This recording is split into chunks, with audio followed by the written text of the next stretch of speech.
Bonjour à tous, ici Manon Fabre. Bienvenue sur ma chaîne, où on explore ensemble le monde des aliments, leur composition et les critiques qui en découlent. Si vous voulez mieux comprendre ce que vous mangez et faire des choix éclairés, n'hésitez pas à vous abonner pour rester informé. Prêt à découvrir? C'est parti. Bonjour à tous. Dans cette vidéo, je vais vous parler du jeûne du Ramadan, une pratique spirituelle et culturelle qui touche des millions de personnes à travers le monde. Je vais vous expliquer son importance, ses règles, et comment il est vécu au quotidien. Que vous soyez déjà familiarisé avec le Ramadan ou que vous souhaitiez en apprendre davantage, je vous invite à me rejoindre pour découvrir tout ce qu'il faut savoir sur cette période sacrée. C'est parti! Le Ramadan, qu'est-ce que c'est? Pour les 5 millions de musulmans en France, le Ramadan est un moment important.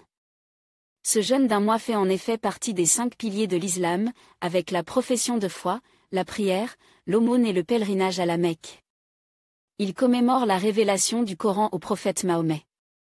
Le Ramadan dure un mois, et il correspondant au 9e mois du calendrier lunaire.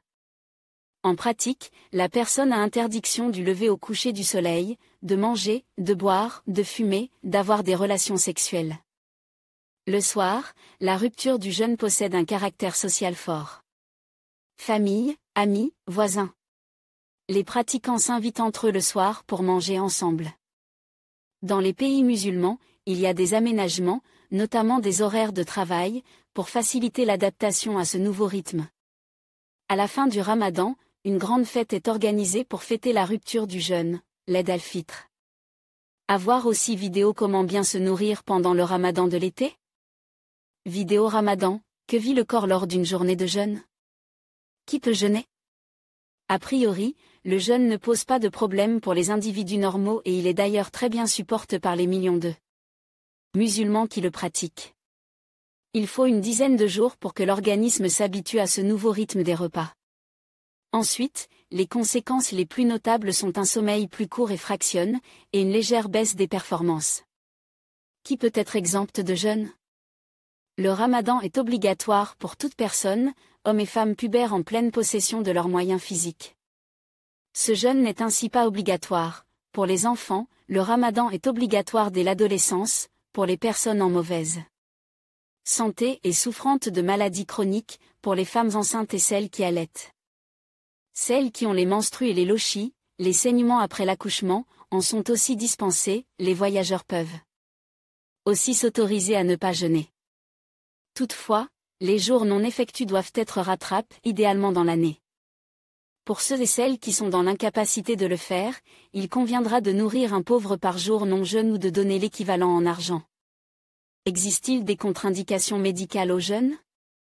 Il peut exister néanmoins des contre-indications médicales au Ramadan, et il faut souligner que dans ce cas, la pratique du jeûne est d'ailleurs interdite par l'islam. Ainsi, des problèmes de diabète non équilibre, une insuffisance cardiaque, une grossesse à risque, etc. peuvent autoriser les pratiquants à ne pas faire le Ramadan. De même, si la personne est malade au moment du Ramadan, elle peut ne pas le faire, à condition de rattraper plus tard. Dans tous les cas, si vous avez une maladie grave ou chronique, que vous avez plus de 65 ans, ou que vous êtes enceinte, demandez conseil à votre médecin avant d'entamer un jeûne. En conclusion, le jeûne du Ramadan est bien plus qu'une simple abstinence de nourriture et de boissons. C'est une période de réflexion spirituelle, de solidarité et de renforcement des liens communautaires.